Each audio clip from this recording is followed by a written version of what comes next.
1971 সালে বাংলাদেশকে স্বাধীনতার ক্ষেত্রে সহায়তা করেছিল, এখানে ভারতের স্বার্থ জড়িত ছিল। শেখ হাসিনার প্রত্যক্ষ সহায়তায় বাংলাদেশের বিভিন্ন ব্যাংক থেকে প্রায় 1.5 লক্ষ কোটি টাকা লুটপাট করে নিয়ে গেছে। এই কমিশনগুলো গঠন করে দীর্ঘ আলোচনার মধ্য দিয়ে মানুষের মধ্যে আজকে আমি বলবো যে চরম বিরক্ত তৈরি করেছে।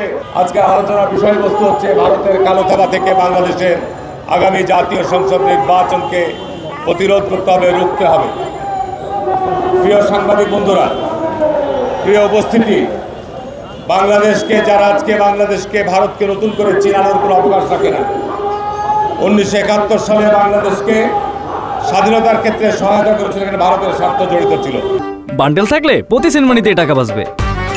বিকাশ সেনমানি বান্ডেল কিনে জিতুন প্রতি লেনদেনে।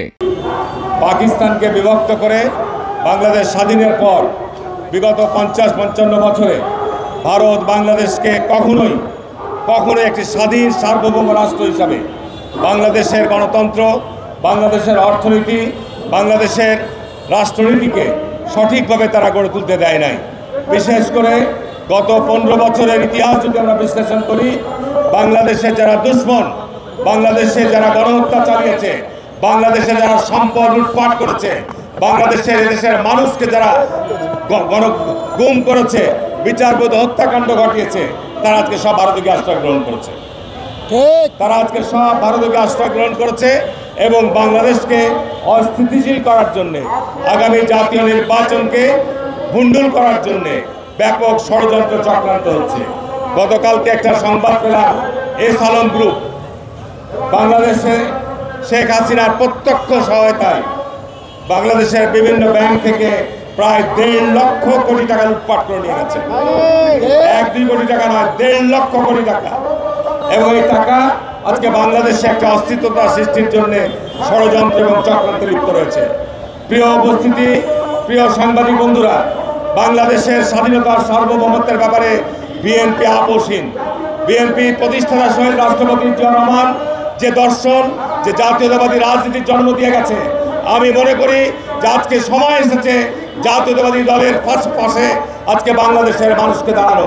আজকে বাংলাদেশকে যারা দুর্বল করার জন্যে, জাতীয়তাবাদী শক্তিকে দুর্বল করার জন্যে যারা আজকে চক্রান্ত এবং ষড়যন্ত্র করছেন, তাদের ব্যাপারে আজকে সজাগ এবং সতর্ক থাকতে হবে। বন্ধুরা আমার, বিএনপি কাজকে চাপে ফেলে, বিএনপি কাজকে বাধ্য করে আজকে সংস্কারের নামে, আজকে এই জুলাই সনদ তৈরির নামে আজকে যে সমস্ত কর্মকাণ্ড চলছে, এটাও আজকে জনগণের মধ্যে বিরক্তি তৈরি করেছে, উদ্বেগের তৈরি করেছে। আজকে এই কমিশনগুলো গঠন করে দীর্ঘ আলোচনার মধ্য দিয়ে মানুষের মধ্যে আজকে আমি বলবো যে চরম বিরক্ত তৈরি করেছে।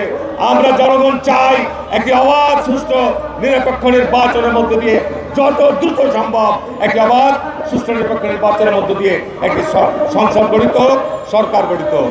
আজকে দেশের মধ্যে সর্বত্র অরাজকতা, বিশৃঙ্খলা বিরাজ করছে।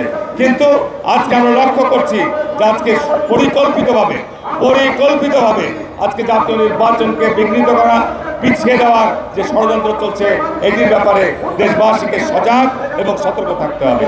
কারণ বাংলাদেশে আজকে যে সমস্ত দাবি দেওয়া নিয়ে, আজকে যে সমস্ত বিষয় নিয়ে আজকে কথা হচ্ছে, সেসব বিষয়কে আমাদের মাথায় রেখেই বাংলাদেশের গত 15 বছর যে আন্দোলন সংগ্রাম ছিল, এই 15 বছর আন্দোলন সংগ্রামের মূল উদ্দেশ্য এবং লক্ষ্য ছিল একটি অবাধ, সুষ্ঠু, গ্রহণযোগ্য নির্বাচন। সেটি হয়নি বলেই গত জুলাই-আগস্ট মাসে 24-এর গণবিস্ফোরণ হয়েছে এবং এসে আমাদের ছাত্র জনতা বিপুল পরিমাণ প্রাণ বিসর্জন দিয়েছে, বিপুল পরিমাণ প্রাণহানি ঘটেছে।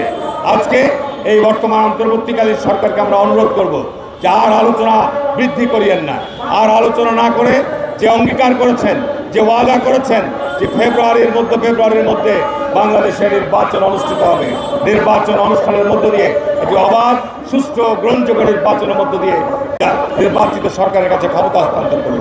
প্রসঙ্গক্রমে না বললেই নয়, আজকে বাংলাদেশে দীর্ঘদিন পর এই যে রাষ্ট্র নির্বাচনগুলো হয়েছে, এই নির্বাচনগুলো কিন্তু জনগণের, ছাত্রদের প্রত্যাশা পূরণ করতে পারে নাই। এই নির্বাচনগুলো কর্তৃপক্ষ, বিশ্ববিদ্যালয় কর্তৃপক্ষ আজকে ছাত্র সমাজের কাছে যে নির্বাচন উপহার দিয়েছে, এটা গণমাধ্যমে যে তথ্যগুলো আমরা পাচ্ছি, এটা চরম বিতর্কিত একটি নির্বাচন অনুষ্ঠিত করেছে। যেখানে গত 15 বছর জাতীয়তাবাদী ছাত্র দলের কোনো রাজনীতি ছিল না, কোনো বিশ্ববিদ্যালয়ে ছাত্র রাজনীতি নামে কোনো অস্তিত্ব ছিল না। সেখানে আজকে জাতীয় নির্বাচনকে ভিন্ন দিকে দৃষ্টি নেওয়ার জন্যে পরিকল্পিতভাবে এই সমস্ত নির্বাচনের আয়োজন করে বাংলাদেশকে আজকে যেভাবে চিহ্নিত করার চেষ্টা করা হচ্ছে, এইটি আমি মনে করি যে আজকে জনগণের মধ্যে নতুন করে উদ্বেগ তৈরি করেছেন।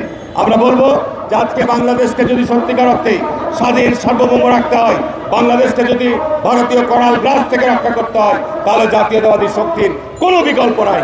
কারণ যারা বিগত সময় ক্ষমতায় ছিল তারা ভারত সন্নীতি করেছে, তারা ভারতের সহায়তায় ক্ষমতায় থেকেছে, তারা বাংলাদেশের অর্থনীতিকে লুটপাট করেছে, তারা ভারতের একতরফা নির্বাচন হয়েছে একমাত্র বাংলাদেশের মধ্যে পৃথিবীর মধ্যে রাষ্ট্র ভারত তাদেরকে সমর্থন দিয়েছে।